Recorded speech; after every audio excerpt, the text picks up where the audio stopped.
Alguns pensadores enxergam tão lá na frente que parecem viver no futuro. O legado deles atravessa décadas. É o caso do geógrafo brasileiro Milton Santos, que morreu há 20 anos, em 24 de junho de 2001. Não existiam smartphones, WhatsApp, Uber e iFood. A gente ainda se deslumbrava com os primórdios da internet. O pensamento dele não só sobreviveu à era mais veloz de inovações da história da humanidade, como se tornou mais e mais atual. Ele alertava que as corporações estavam usando as técnicas surgidas da informática e da internet para produzir uma era violenta e cruel. Tão violenta que, na visão dele, se tornaria insuportável, a ponto de o capitalismo cavar a própria cova. O capitalismo tem os seus dias contados, esse capitalismo aí tem os seus dias contados. Essa é a voz do Milton. A gente vai usar vários áudios retirados da internet. Os créditos estão todos na descrição. Nesses 20 anos, a crueldade chegou com tudo. O fim do capitalismo, não. O que não quer dizer que o Milton tenha errado na previsão. Quer dizer, nós, os países pobres, esses é que farão a história. Para mostrar a atualidade de um dos maiores pensadores do Brasil em todos os tempos, nada melhor do que confrontar as teorias dele com aquilo que se apresenta como mais moderno.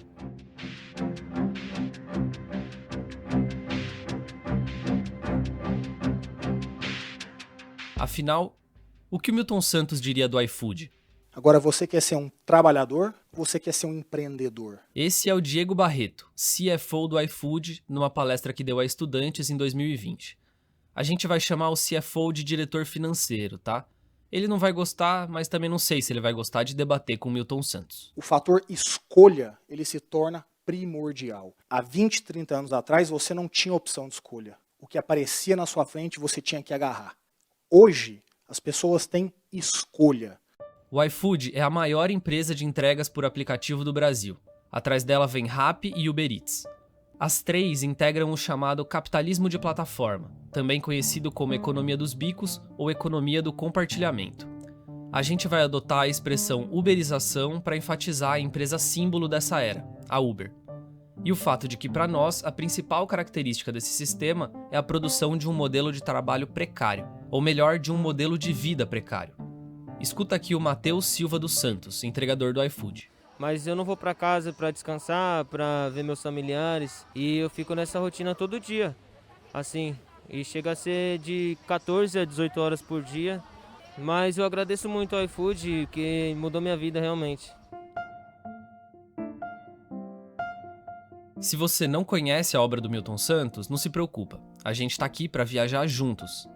Se você conhece, certamente vai se divertir. Mas lembra desde já que isso é um podcast de meia hora. A gente não tem a intenção de passar por todos os pontos de uma obra composta por mais de 40 livros. Lembra também que o Prato Cheio não é um podcast de ciência. Nós somos jornalistas que investigam sobre alimentação. Nós lemos e relemos uma parte importante da obra do Milton Santos. Nos últimos meses, assistimos a umas 30 horas de entrevistas, debates e palestras, mas não temos a pretensão de fazer ciência em cima disso. É importante agradecer ao Billy Malaquias, que foi aluno do Milton na graduação e é um especialista na obra dele. O Billy integra o Núcleo de Apoio à Pesquisa em Estudos Interdisciplinares do Negro Brasileiro, da USP. Quando a gente teve essa ideia, foi perguntar o que ele achava. Essa conversa foi muito importante para pensar nos caminhos de pesquisa desse episódio. Bom, vamos nessa? Eu sou o Vitor Mattioli e esse é o Prato Cheio, o podcast de alimentação do Joio e o Trigo. Esse aqui é um episódio extra para você matar a saudade enquanto a quarta temporada não chega. A primeira coisa é entender de que lugar no mundo o Milton Santos está falando. Porque eu tive a sorte de ser negro em pelo menos 4 continentes. Em cada um destes lugares é diferente ser negro. E é diferente de ser negro no Brasil. Nos anos 80 e 90, ele foi professor do curso de Geografia da USP. Em 94, ele ganhou o Prêmio Internacional de Geografia Valdrin Lud, que alguns consideram como uma espécie de prêmio Nobel da área. Foi o único latino-americano até hoje. Mas calma, geografia não é só ficar olhando uns mapas e tal? Não, os mapas são a cartografia, que é uma área de estudos relevante. A geografia estuda o espaço geográfico. E quem é o Milton Santos na fila do pão? ele é simplesmente a pessoa que redefiniu o conceito de espaço. É que o espaço pode ser entendido como um conjunto indissociável de objetos em sistema e de ações em sistema. De sistema de objetos, de sistema de ações. Este que é o centro da minha proposta atual.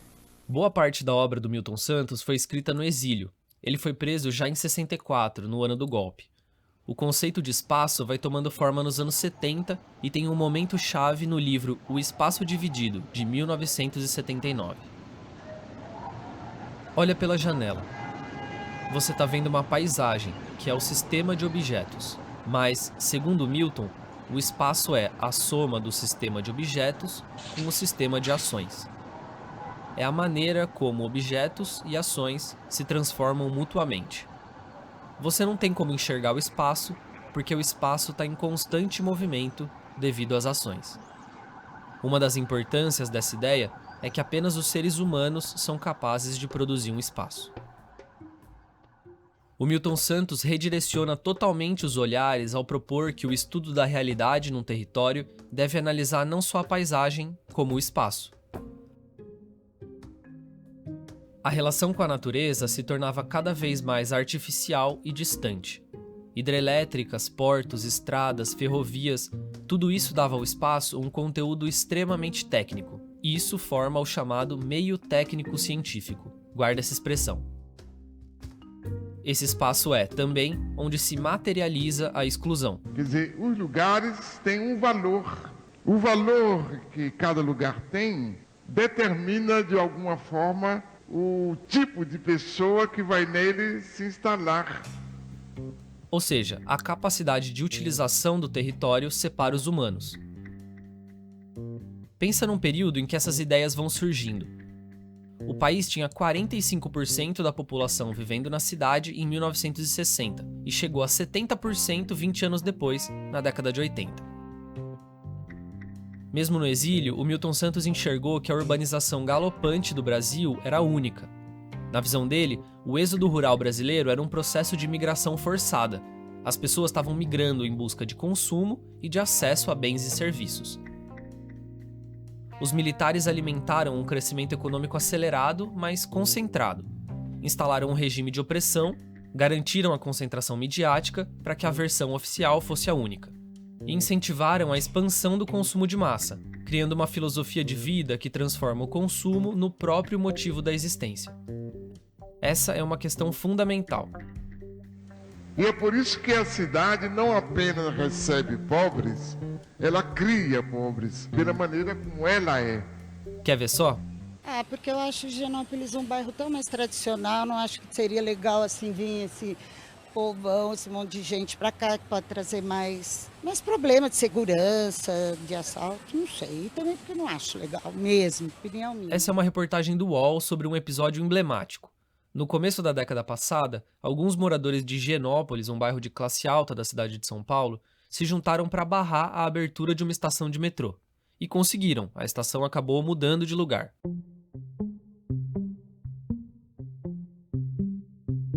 Aqui vem uma outra sacada fundamental na obra do Milton Santos. Entender que o processo de urbanização se dá com base em dois circuitos da economia, o superior e o inferior. O superior tem o capital, o inferior tem o trabalho. O superior tem acesso a crédito e a ajudas governamentais, o inferior não.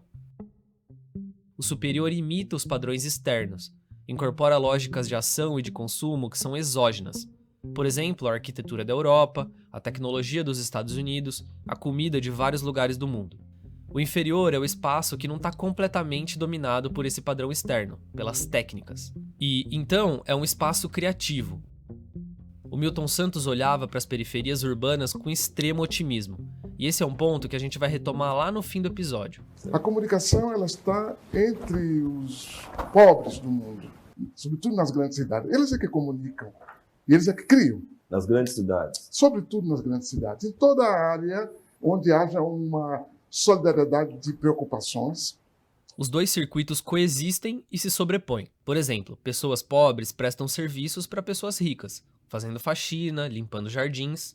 entregando comida. Eu moro no Jardim Ângela, Jardim Guarujá, isso. Trampo Conta pra mim sua rotina, como é que de domingo a domingo, eu acordo às 7 da manhã, tomo um café, tomo meu banho e já pego o trem no Grajaú pra vir aqui na Fradique Coutinho. Você vem de onde? Você mora onde? da Serra. Taboão, você? Zona Sul, Campo Limpo. Zona Sul. Essas entrevistas com entregadores do iFood, feitas pelo repórter Marcos Hermansson do Joio, têm um padrão. Todos são integrantes dos circuitos inferiores de São Paulo. E todos os dias atravessam 20, 30 quilômetros para chegar até as áreas de entrega. A onipresença do iFood nos bairros do circuito superior é tanta que até o espaço vai se transformando. Em algumas ruas, os entregadores se concentram à espera dos clientes. Muitas vezes precisam ficar na chuva enquanto aguardam ser chamados. Olha o que diz o Frank Rocha, de 23 anos. Tem estabelecimentos que quando a gente chega para retirar pedido, a gente é informado que a gente não pode ficar em tal local. Aí a gente já sente aí na pele que a gente não pode ficar no mesmo local que o cliente. Uma cena chamou a atenção do Marcos. Quando ele fez as gravações, os entregadores estavam fazendo fila para pegar marmitas doadas por uma igreja em Pinheiros, outro bairro de classe alta. As marmitas eram para a população de rua. Quando você compra um bagulho na rua, o que você costuma comprar? Ah, bolacha, né? A gente vai pela opção mais barata. Mais barata é que enche mais, entendeu? Suponhamos, eu ganho R$40 por dia. Eu tiro 10, compro várias bolachas, alimenta mais e segura até a noite, entendeu? Tem uma ferramenta usada pela Uber que ajuda bem a entender essa questão do circuito superior e inferior. Quando a empresa precisa que os motoristas se desloquem rapidamente até lugares de alta demanda, usa o chamado preço dinâmico, que aumenta a remuneração. Saída de shows e estádios, horário de pico dos executivos, aeroportos, nada disso atende aos circuitos inferiores. O que é o iFood? É uma empresa de alta tecnologia com uma mão de obra muito qualificada na área técnica. São apenas 3.000 funcionários diretos, o que seria impensável em outros tempos para uma empresa bilionária. Essa é uma boa hora para chamar de volta alguém que ficou meio esquecido. O Diego Barreto, diretor financeiro do iFood. Quais eram as empresas que existiam há 15 anos atrás em cada segmento? Vocês são capazes, no máximo, de listar 3, 4 empresas por segmento. É verdade. Hoje em dia o mercado está bem mais desconcentrado, né? No setor de entrega de comida mesmo, tem o iFood, o Uber Eats, Rappi e... O Diego Barreto parece falar de um outro mundo. Nesse mundo, o iFood não está sendo processado pelos outros 2 gigantes por concorrência desleal. Não está sendo pressionado pelos restaurantes por impor cláusulas de exclusividade. O segredo da uberização é justamente transferir todos os custos para os outros. São os entregadores que arcam com a moto, o combustível, o baú usado na entrega. Os entregadores carregam comida o dia todo, mas não recebem nada para comer e assumem todos os riscos. Se alguém pensa que isso é problema do entregador, melhor repensar. Um acidente de moto vai parar no SUS. Uma aposentadoria por invalidez vai parar no INSS. E os anos de vida perdidos devido ao trabalho penoso são anos perdidos por toda a sociedade. Tem um ponto importante trazido pelo Hugo Fanton, responsável pelo trabalho de pesquisa para esse episódio. O Hugo é jornalista de formação e pós-doutorando em ciência política pela USP. O iFood ele é uma expressão cabal desse processo, porque a gente está falando de uma relação de consumo, de uma relação de trabalho, de um modo de vida, né? Um modo de vida alimentar das pessoas e acumulação de capital, né? A nossa interpretação é de que a uberização está transformando essa relação entre os circuitos inferior e superior. Nesse caso, transformando para pior. E o elemento moderníssimo presente no discurso da uberização oculta um fator: a relação extremamente arcaica de trabalho. As grandes empresas não necessitam do território como um todo, elas trabalham com pontos particulares que são as alavancas da realização da sua riqueza, pontos escolhidos que elas escolhem antes e pedem aos estados para aparelhar. Agora a gente precisa falar sobre o espaço derivado. São os espaços em que os processos de modernização são produzidos por forças externas a um território. Então, esses processos não levam em conta as necessidades dos lugares. O iFood diz que está em 1000 cidades, e em 2020 dobrou o número de entregas realizadas. Agora são 48 milhões de pedidos por mês, segundo a página institucional. Ou seja, se a pandemia durar mais uns 5 anos, vai ser uma beleza para o iFood. É impossível retratar a realidade em cada uma dessas 1000 cidades. mas é fácil saber que boa parte não precisa de um serviço como esse. É a gloriosa produção social de necessidades. Com a relação íntima entre ciência e técnica a serviço do mercado global, essa produção de necessidades foi acelerada. Quer dizer, há uma produção ilimitada de necessidades e não de respostas. Sim, esse episódio tá mais cabeçudo, cheio de termos técnicos e reflexões profundas. Então a gente faz um intervalinho agora para você liberar um espaço na memória e na volta conversa mais sobre esse império das técnicas. Oi, aqui é a Marina Maoka, produtora executiva do Prato Cheio. Eu tô passando para avisar que a gente já tá produzindo a 4ª temporada e que ela vai ao ar em agosto. A próxima temporada é apoiada pelo Instituto Serrapilheira. E como você sabe, a gente também tem o apoio da PRX e do Google Podcast Creator Program. Mas a sua ajuda é muito importante. Se você gosta do Prato Cheio e quer apoiar o nosso trabalho, acesse o site ojoiotrigo.com.br/contribua para você saber como você pode ajudar. Obrigada! Aproveita o resto do episódio e daqui a pouco a gente se encontra na 4ª temporada. Até!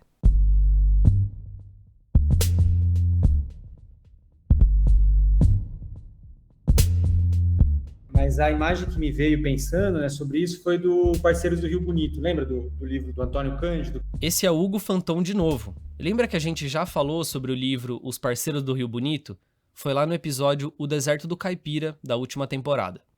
O Antônio Cândido analisa a transformação da cultura caipira com a chegada do capital a sociedades que mantinham relações pré-capitalistas, na base da troca e da produção própria. Isso na metade do século passado. E o capital vai chegando, né? O capital chega com a cerca, né? Ele chega com a propriedade, né? E a expulsão daquelas pessoas e a completa transformação do modo de vida delas, né? Até então, aquelas pessoas não se preocupavam com o conceito de propriedade. Elas simplesmente viviam na terra e a terra fornecia o alimento. Com isso, não tinham necessidade de consumir fora, na cidade, e, portanto, não tinham necessidade de acumular dinheiro. Enfim, fazendo um paralelo, né? A chegada dessa produção técnica globalizada, né? Ela tem essa lógica de transformação completa, né, da organização da vida social, né? Em outras palavras, a uberização pode ser a cerca que faltava para confinar e matar a criatividade dos pobres. A solidariedade que deixava tão otimista o Milton Santos. Como a técnica se dissemina muito mais rápido do que em outros períodos da história, a nossa leitura é de que empresas como Uber e iFood estão levando a transformação do espaço a lugares nunca antes alcançados. Elas não estão simplesmente oferecendo empregos, estão padronizando comportamentos e dinâmicas de vida. No primeiro bloco, a gente conversou sobre os 2 circuitos das cidades. Nesse bloco, a gente vai falar sobre a técnica. É que as pessoas não estão trabalhando com a noção de história, estão trabalhando com a noção de técnica. É diferente, porque todo discurso atual é um discurso da técnica. O próprio vocabulário é um vocabulário da técnica.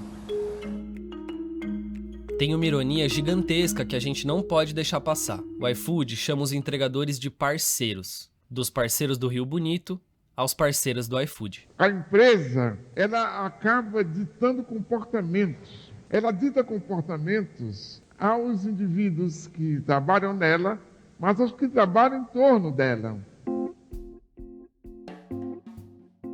Antes existia uma grande diversidade de técnicas, porque elas estavam ligadas a necessidades de um determinado espaço. Então, um povoado podia criar técnicas avançadas de saneamento porque tinha sofrido com uma doença.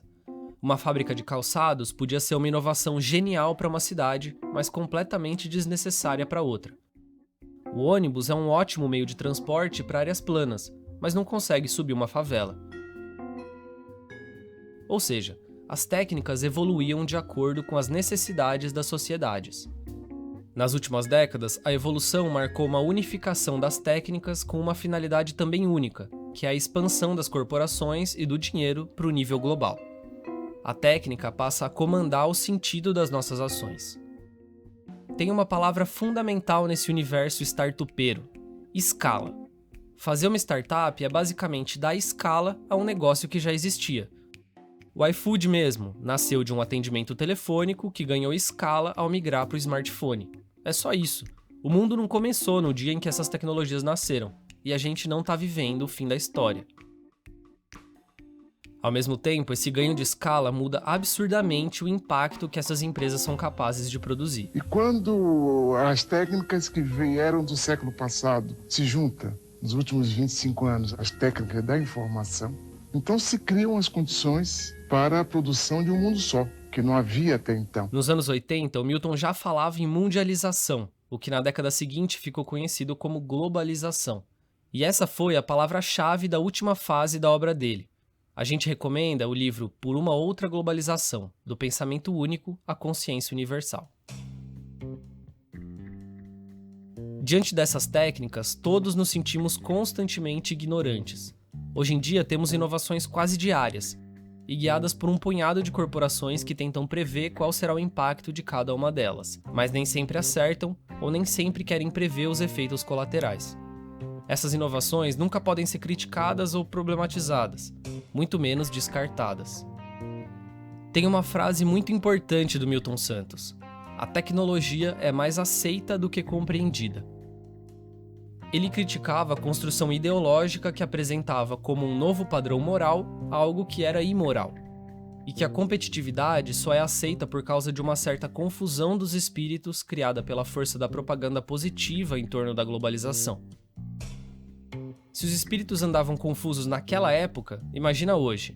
O Google te vendendo produtos a cada palavra que você busca, o Facebook te impondo um discurso embolhado, algoritmos com a capacidade de reger os nossos atos de maneira tão sutil que nós nem imaginamos.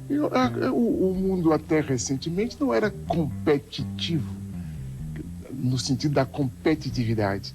Havia a competição. A competição, eu acho que ela tinha alguns códigos morais.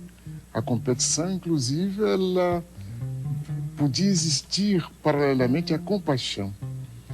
E a competitividade, ela exclui a compaixão.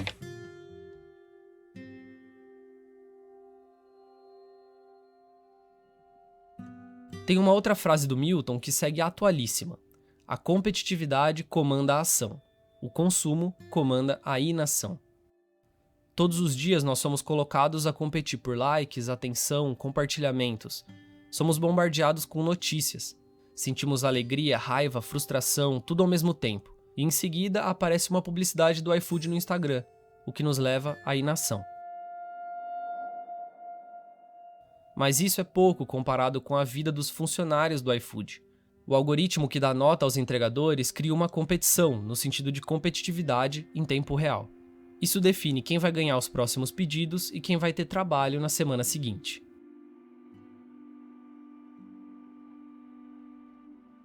Esses mecanismos são a ferramenta mais sofisticada inventada até hoje para manter o controle sobre trabalhadores precarizados e pressionados ao extremo. Se o seu ganha-pão dependesse de um sorriso, você daria ou não um sorriso? E se seu ganha-pão dependesse de correr absurdamente, colocando a sua vida em risco, você correria ou não? O lado vencedor da globalização tem uma outra visão. Os últimos 20 anos nesse país, o Brasil definitivamente se integrou. Se integrou na cadeia logística, se integrou na cadeia financeira, se integrou na cadeia cultural, se integrou na cadeia de transferência de capital humano pelo mundo. O diretor financeiro do iFood deu alguns exemplos daquilo que ele considera avanços. Telefone celular, cartão de crédito internacional, a possibilidade de ir para a Disney. Se nós voltarmos 30 anos no tempo, quando boa parte de nós aqui estávamos nascendo ou muito próximo disso, as oportunidades que existiam para os nossos pais, para os nossos avós, eram ínfimas. As palavras que ele escolhe são muito emblemáticas do raciocínio que guia o Vale do Silício. Se qualquer um de vocês quiser, neste momento, ir para os Estados Unidos, vocês vão tirar um passaporte em 2 semanas, vocês vão tirar um visto em 2 semanas, vocês vão comprar passagem no mesmo dia, em algum site, e vocês vão embarcar no outro dia para os Estados Unidos. A percepção de mobilidade, a percepção de risco é completamente diferente. Putz, aliás, eu preciso correr para terminar essa gravação. Esqueci que tinha um voo para Orlando daqui a pouco. Deve ser a minha percepção de mobilidade me sabotando. A mulher no Brasil apareceu. Apareceu com uma força tal que o mercado consumidor hoje olha para a mulher como a pessoa que toma a decisão de consumo. Eu tenho dúvida, eu creio que se incorpora um exército de consumidores, mas eu não confundiria a figura do consumidor e a figura do cidadão. porque o consumidor ele busca bens finitos, que acabam com o próprio consumo. O cidadão é a busca do bem infinito, isto é, aquele que quanto mais eu consumo, mais eu posso dar. Um livro que a gente recomenda nessa hora é O Espaço do Cidadão, de 1987. Eu acho que é essa que é a grande problemática do nosso tempo, quer dizer, essa formidável força do consumo, que agora se ampliou com a informação orientada ao consumo, com o pensamento único que reduz a possibilidade de um debate mais... Há 20, 30 anos atrás, existia São Paulo e Rio de Janeiro. Hoje, Recife é uma cidade pujante, Goiânia é uma cidade pujante, Florianópolis é uma cidade pujante. Cuiabá Nesse caso, a própria existência de uma cidade depende de estar atrelada ao mercado. Uma cidade passa a estar no mapa se está inserida num certo conjunto de relações com o circuito superior. Conseguir hoje um desenvolvedor para programar alguma coisinha e colocar uma ideia de pé é fácil. Há 20 anos atrás, impossível. Pegar um avião e ir para a Europa, ir para a Ásia, ir para os Estados Unidos para pesquisar alguma coisa, para entender alguma coisa, é fácil. Não sei se você reparou que tá faltando uma coisinha no discurso do diretor do iFood. Um continentezinho chamado África, porque só existem os lugares capazes de oferecer inovações, ou aquilo que é inovador do ponto de vista dessas corporações. Eu fico pensando como deve ser triste olhar para o globo terrestre e só enxergar o norte, só enxergar o circuito superior. Quantas camadas da realidade são desprezadas por esse pensamento único? O problema é que essa nova economia ela gera uma série de desafios para todos nós. Ela é combativa, ela é transparente, ela demanda um nível de discussão que nem todo mundo gosta. Calma. Combativa? As startups combatem quem? Bom, vamos falar de transparência então. A gente tenta há pelo menos 3 anos obter dados sobre o iFood. O número real de entregadores, a remuneração real dada a eles, quais áreas da cidade têm mais pedidos. Uma pesquisa da organização Aliança Bike buscou mapear o perfil dos entregadores que usam bicicletas. 99% eram homens, 71% negros. A metade tinha entre 18 e 22 anos. 3 em cada 4 ficavam mais de 12 horas por dia conectados ao aplicativo. E o maior salário registrado foi de R$ 1.460. O que essas empresas têm em comum? Essas empresas, para crescerem e aparecerem, elas não são dependentes de capital. Elas não são dependentes de capital político. Elas não são dependentes de hierarquia. Elas não são dependentes de comando e controle. O algoritmo não é um mecanismo de comando e controle? Existe um patrão mais errático, incompreensível e imprevisível do que um algoritmo? Uma nota baixa por parte de um cliente pode levar o trabalhador de aplicativo a ser desativado, uma expressão suave para dizer que o cara perdeu o emprego ou, no mínimo, vai ficar suspenso por uns dias. Escuta o que o Paulo Lima, o Galo, líder dos entregadores antifascistas, relata num vídeo do The Intercept Brasil. Se você é grevista nos aplicativos, o aplicativo ele te rastreia pelo aplicativo, vê quem está fazendo greve e todo mundo sabe que depois o pessoal que estava fazendo greve ali começa a receber menos pedidos. Que essas empresas da nova economia estão deixando para o Brasil ao fazer empreendedorismo é um Brasil diferente. É um Brasil que o teu sobrenome não tem valor, é um Brasil em que a tua opção sexual não tem valor, que o teu sexo não tem valor, que a tua pele não tem valor. O que tem valor é a meritocracia. O Brasil tem só 9 unicórnios, ou seja, 9 empresas de alta tecnologia que valem mais de $1 bilhão. Isso quer dizer que só 9 pessoas tiveram uma boa ideia no Brasil? É evidente que não. O sol continua nascendo para poucos. Na verdade, para ainda menos, se a gente considerar que essas empresas praticamente apagam a existência de uma classe média. Meritocracia. Quem é bom, quem é inteligente, quem colabora, quem se comporta, quem desenvolve, sobe. O diretor do iFood está criando uma nova justificativa ideológica para a superexploração do trabalhador. Quem merece vira empresário. Quem não merece... E não basta ser bom, é preciso obedecer. Hoje, o pensamento que domina é esse pensamento único, que ele próprio é violento. Porque se eu peço ao outro que pense como eu penso, eu estou impondo a ele uma forma de ver as coisas, de ver o mundo, que é minha.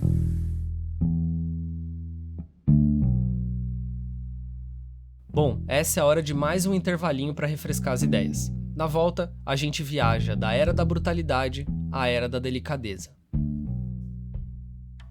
Oi, desculpa interromper a tua escuta, mas é que ouvindo o pessoal do Joio Trigo, eu precisei vir te falar de outro programa que é a cara de quem defende a alimentação como um ato político. Tô falando do programa Bem Viver, uma produção do Brasil de Fato sobre agroecologia, alimentação saudável, dicas de saúde e bem-estar, além de informações diárias. Você pode conferir nas plataformas de podcast ou procurar no nosso site radiobrasildefato.com.br. Por isso eu digo ao Brasil, sim pelo futuro! A modernização trabalhista, portanto, é a via rápida para novos empregos. O desemprego no Brasil bateu um recorde histórico. Nós implementarmos as reformas, isso deflagra um círculo virtuoso de crescimento econômico, inclusão social, emprego e renda. Depois de quase 7 meses, a Câmara dos Deputados finalmente votou em primeiro turno o texto base da reforma da Previdência. Depois de 2 dias... O país bateu mais uma vez um triste recorde. O desemprego atingiu 14 milhões e 400 mil brasileiros no trimestre encerrado em fevereiro. Chefe, o Brasil está quebrado, chefe. Eu não consigo fazer nada. O capitalismo só cresce se o capital avançar mais que o trabalho. Isso pode ser feito de duas maneiras: ou aumentando a produtividade, ou diminuindo o valor do trabalho com demissões e cortes de direitos. É por isso que o capitalismo precisa de crises periódicas que permitam avançar em uma dessas duas frentes. O que o Milton Santos observava lá nos anos 90 é que agora a crise é uma constante. Olhando o Brasil de hoje, acho que ninguém tem dúvida, né?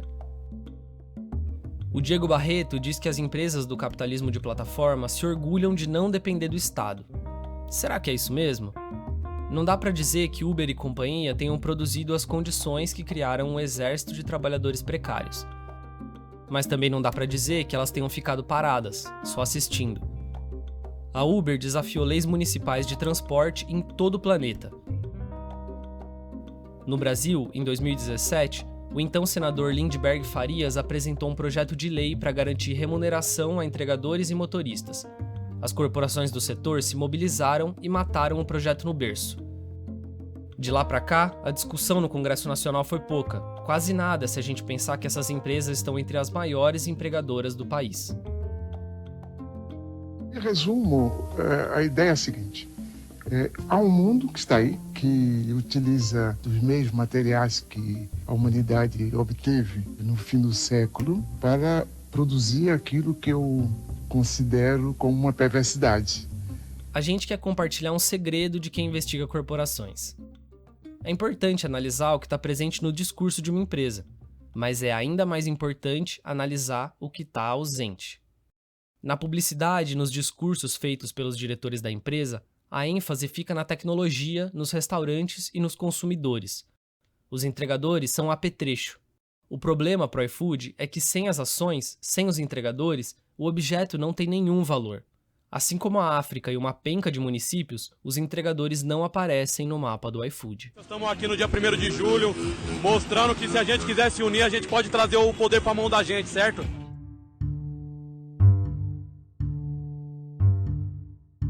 Breque. O nome que os entregadores dão às paralisações do serviço não poderia ser mais preciso. Se eles brecam, o iFood cai. Os gigantes da uberização têm os pés de barro. A capacidade de jogar os custos nas costas dos outros é também uma fraqueza. Já a promessa de algo disruptivo é o sonho dos magnatas dos primórdios do capitalismo. Agora está transformado em realidade graças à tecnologia. A ideia de explorar os outros até o limite não tem nada de novidade. Já nos anos 90, o Milton Santos dizia que a gente não deve rejeitar a técnica. Porque a técnica em si não é boa ou ruim, ela precisa dos humanos para produzir ações. Então nós devemos entender as técnicas e fazer um bom proveito. Eu apenas diria que nós estamos já deixando a era tecnológica e entrando na era demográfica ou popular. Estamos já entrando nessa era. Que é uma mudança de qualidade, digamos, nas relações humanas. Quer dizer... Se a gente quer ser justo com o pensamento do Milton Santos, deve terminar esse episódio de maneira otimista, porque era assim que ele pensava o mundo e foi assim que ele chegou ao final da vida. Há uma efervescência de baixo que a gente não está podendo captar completamente, nem integralmente, mas que há e que vai um dia ou outro confluir com a produção de ideias para forçar um outro caminho. Na visão do Milton Santos, as condições técnicas que a humanidade alcançou já não eram adequadas ao mundo capitalista, justamente porque permitiam superar esse mundo. Ninguém aqui é empreendedor de porra nenhuma. Nós é força de trabalho nessa porra. A tecnologia de aplicativos como Uber e iFood é extremamente simples. Como diz o Diego Barreto, é fácil conseguir um desenvolvedor para fazer uma programação. Por outro lado, é difícil pensar que possa acontecer alguma mudança positiva olhando para o Brasil de 2021. Mas a história, às vezes, só precisa de uma fagulha para tomar rumos que quase ninguém estava conseguindo enxergar. Quase ninguém. Essa história de ser grande potência, que nós brasileiros ainda desejamos ser primeiro mundo, que é uma grande bobagem. O que nós temos que ser é um grande país. Um grande país é aquele que cuida do seu povo. Sim, mas é possível se isolar do mundo? Não é preciso se isolar do mundo, mas é preciso começar por pensar no próprio povo. O Milton Santos vinha se referindo a esse período popular da história por um nome muito bonito: a Era da Delicadeza. Essa Era da Delicadeza tem que existir antes na nossa cabeça, como uma possibilidade, eu creio. É uma Era da Delicadeza porque nasce da solidariedade entre os pobres, em contraposição à crueldade criada pelas elites.